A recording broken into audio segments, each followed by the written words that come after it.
আসলে আমরা এখন মানসিকভাবে বিধ্বস্ত। আমরা এখন অনেক বিষয় আমাদের স্মৃতির কোণা থেকে হারিয়ে গেছে, তারপরে এগুলা রিকভার করতে হবে। আমরা প্রথমে আমরা শুকরিয়া আদায় করি আল্লাহর কাছে, আর এই পরিবেশে আসার জন্য যাদের অবদান, সেই ছাত্র জনতার যাদের অবদান, তাদের জন্য আমরা আল্লাহর কাছে একটা আগ্রহ জায়গা যে ওইদিন কি হয়েছিল আপনারা নিশ্চয়ই দেখেছেন, এটা আমরা জানতে চাই, সবাই জানতে চাই। সেটা আসলে সংক্ষিপ্ত পরিসরে আমরা এটা মানে এখন আমাদের মানসিকভাবে তো আমরা যে অবস্থায় আছি, আসলে এই অবস্থা আমরা এগুলা এখন বলতে চাচ্ছি না। হ্যাঁ, আমরা হয়তোবা আস্তে আস্তে আপনারা এগুলা জানবেন। তবে আমরা আমাদের যে ভাইদের কল্যাণে আমরা এই মুক্ত জীবনে ফিরে আসছি, তাদের জন্য আমরা আল্লাহর কাছে কৃতজ্ঞতা স্বীকার করি। আল্লাহ পাক তাদেরকে শহীদ মর্যাদা দান করুক। হ্যাঁ, কারাগারের অবস্থা আলহামদুলিল্লাহ কারা কর্তৃপক্ষ আমাদেরকে যথেষ্ট ভালো রাখার চেষ্টা করছে, যথেষ্ট আগলে রাখার চেষ্টা করছে, তাদের প্রতি আমরা কৃতজ্ঞ। আর আসলে আমার বাবা মারা গেছে এই জেলখানা থাকা অবস্থায়। আমি গত বছর বাবার সাথে তো দেখা করতে পারি নাই দীর্ঘ সময়। আমার মাও খুবই অসুস্থ, এখন মাও প্রতীক্ষা আছে আমি কবে মার কাছে যাব আর কি। না, আমি বিয়ে করার সম্ভব হয়নি। আমি তো চাকরি তখন 4.5 বছর ছিল, তখন তো বিয়ে করার সুযোগ হয়নি। এত অল্প দিন চাকরি করে এত বছর জেলে গেছেন, সামাজিক ভাবে একটা নিশ্চয়ই প্রভাব পড়েছে। হ্যাঁ, এখন এই বয়সে এসে এখন কি করবেন চিন্তা করেন? আসলে এখন তো আমাদের এই যে বয়স, এই বয়সে আমার যে মূল্যবান বয়স সেটা হারিয়ে গেছে। আসলে আমার এই জীবন থেকে 16 বছর ফিরে পাওয়ার কোনো সুযোগ নেই। তো যারা এই ঘটনার সাথে সম্পৃক্ত, আমি তাদের দৃষ্টান্তমূলক শাস্তি কামনা করি।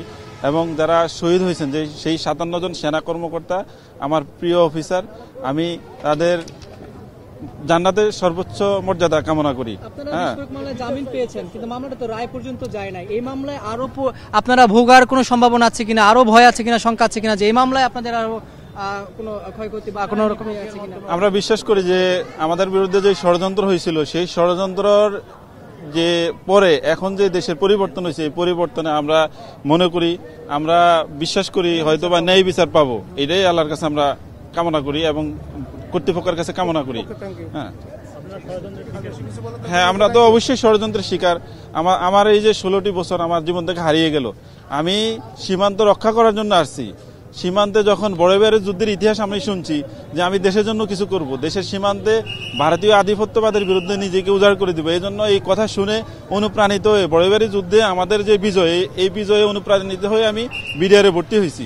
সেই বিডিআরের পিলখানায় যখন আমার যে ডিজি শাকিল আহমেদ, উনি তখন রংপুরের সেক্টর কমান্ডার ছিল, সেই সেক্টর কমান্ডারের সময়ে বড়বাড়ি যুদ্ধ হলে বিজয় হলো, তিনি ডিজি থাকা অবস্থায় সেই ষড়যন্ত্র করলো। সেই ষড়যন্ত্রকারীদের মানে যেই ষড়যন্ত্র তারা করে গেল, অথচ আমরা কিছুই জানি না, আমরা কোনো ষড়যন্ত্রের সাথে নাই, আমরা কোনো অপরাধের সাথে নাই।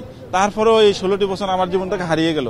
আসলে এখন তো আমি মানসিকভাবে আমার অনেক ট্রমার মধ্যে আছি।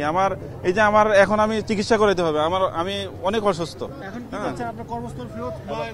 হ্যাঁ, আমি এই যে বৈষম্য বিরোধী আন্দোলনের মাধ্যমে যে সরকার আছে, সেই সরকার তো অবশ্যই আমার যে অধিকার, আমাকে যে অধিকার থেকে বঞ্চিত করা হয়েছে, সেই অধিকার ফিরিয়ে দেবে, আমার মর্যাদা ফিরিয়ে দিবে, সেটাই আমি কামনা করি।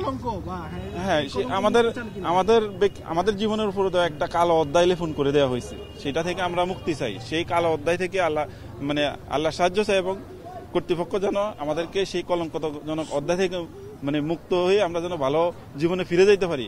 আমাদের কারা জিন্দেগি চেষ্টা করছি যে আল্লাহর সাথে সম্পর্ক করার জন্য, কোরআন হাদিস পড়েছি নিয়মিত।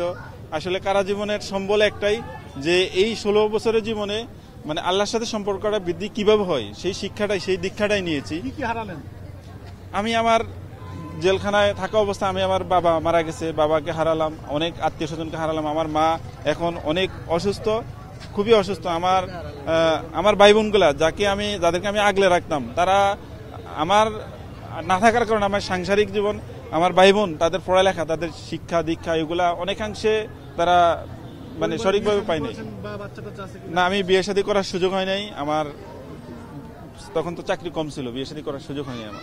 ঠিক আছে, ওকে, থ্যাংক ইউ। আমার নাম সিপাহী মোহাম্মদ শাহজাহান হোসেন। আমার দেশে বাড়ি নোয়াখালী সদর। একটু আপনার সঙ্গে একটু একটা জিনিস জানতে, অনেকে একটা জিনিস দাবি করেন, যে একটা জিনিস দাবি করেন যে এই ক্ষেত্রে এই যে ঘটনাটা ঘটেছে এখানে ভারতের একটা সম্পৃক্ত রয়েছে এটা দাবি করেন অনেকে। আপনার কাছে কি এই বিষয়ে আমাদের, আমি এখন মানসিকভাবে খুব ট্রমার মধ্যে আছি। মানে এই যে আমি এখন আমার যে অভিব্যক্তি, আমি আমার মায়ের কাছে কখন ফিরে যাবে, এখন আসলে আমার কথা বলতেছি যে কথা তো আমার গোছালো হবে না, এজন্য আমি আপনাদের কাছে ঠিক কথা বলছিলাম। তুমি বলছেন যে তিনি তার